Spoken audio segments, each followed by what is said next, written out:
scripture is to be mulled over, not skimmed over.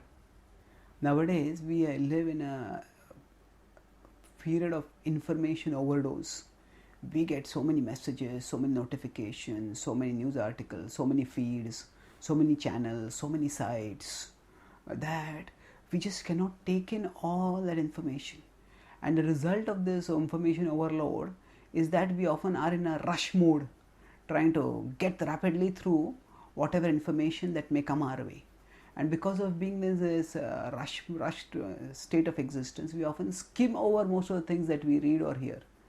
And we just try to see if something catches our interest. If it doesn't, we move on. If it catches our interest, we move a little bit in. And then when we skim through things, quite often we have forgotten what we are reading even by the time we have finished reading it, what to speak of later. If we adopt this attitude towards scripture, if we start skimming through scripture, through spiritual wisdom, then we don't benefit much from it. Because scriptural wisdom is about the innermost core of our being, about who we are.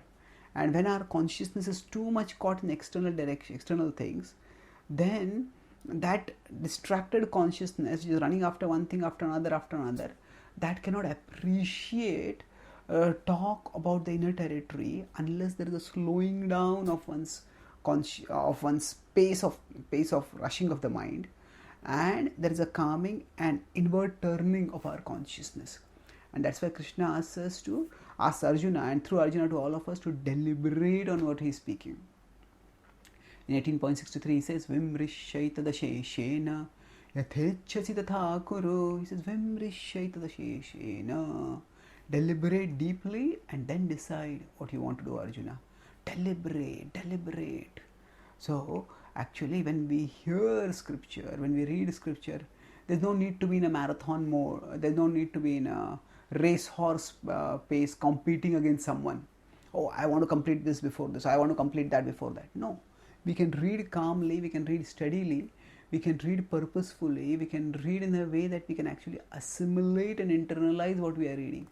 And the more we take in what is going on, we don't so skim over, but rather we mull over it, we contemplate it, we analyze it, we ponder how it applies to us. And like that, when we internalize it, then when that spiritual wisdom goes from outside to inside us, then inside us, it activates our soul, it activates the dormant spiritual awareness of the soul, it activates the dormant latent devotion of the soul for Krishna. And that activation is the essence of spiritual enlightenment. It is the engine for spiritual progress.